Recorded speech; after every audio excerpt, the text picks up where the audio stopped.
অভিবাসী কর্মীদের কর্মসংস্থানের জন্য এশিয়ার অন্যতম পছন্দের গন্তব্য মালয়েশিয়া। দেশটির কঠিন ও ঝুঁকিপূর্ণ কাজের প্রায় পুরোটাই বিদেশি কর্মী নির্ভর। এমন ৫টি খাতে কর্মরত বিদেশি বৈধ কর্মীর সংখ্যা প্রায় ২৪ লাখ, যা মালয়েশিয়ার মোট শ্রমবাজারের ১৪%। যদিও প্রয়োজনীয়তার সীমা ১৫% নির্ধারণ করা আছে দেশটির অর্থ মন্ত্রণালয়ের। কঠোর পরিশ্রমী ও সততার কারণে দেশটিতে বাংলাদেশি কর্মীদের চাহিদা ব্যাপক। এ সুযোগে প্রবাসী কর্মীর শীর্ষস্থানের দখল এখন বাংলাদেশিদের হাতে। মোট বিদেশির ৩৭.৯৬%ই বাংলাদেশি। মালয়েশিয়ার মানব সম্পদ মন্ত্রী স্টিভেন সিমের দেয়া তথ্যমতে প্রায় ৯ লাখ বাংলাদেশি বৈধভাবে কাজ করছেন দেশটিতে। নতুন প্রবাসী ও বৈধতার সুযোগ নিয়ে এ অবস্থানে যেতে পারায় মালয়েশিয়া সরকারের প্রতি কৃতজ্ঞতা জানিয়েছেন প্রবাসী বাংলাদেশিরা।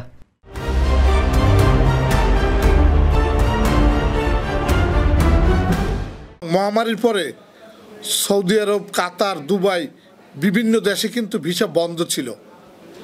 যে মালয়েশিয়াতে এই ভিসাটা খোলার পরে বাংলাদেশের যে বেকারত্ব জীবনের যে মানুষরা ছিল, ওই মানুষগুলা কিন্তু সব এখানে চলে আসছে। বাংলাদেশিদের এই ইতিবাচক ভাবমূর্তি ধরে রাখতে দেশটির আইন শৃঙ্খলা মেনে বৈধভাবে বসবাসের পরামর্শও দিচ্ছেন প্রবাসীরা।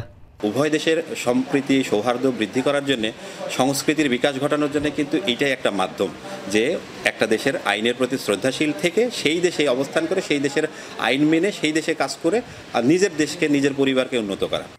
এদিকে নতুন কর্মী নিয়োগে কোটা অনুমোদন ২০২৩ সালের মার্চ থেকে বন্ধ রেখেছে মালয়েশিয়া। বিদেশি কর্মীর নানা দিক নিয়ে চলতি বছরের মার্চে মালয়েশিয়ার স্বরাষ্ট্র ও মানব সম্পদ মন্ত্রণালয়ের যৌথ বৈঠক হওয়ার কথা রয়েছে। সে বৈঠক থেকে নতুন সুখবরের অপেক্ষায় প্রবাসীরা। শাহরিয়ার তারেক, এখন মালয়েশিয়া।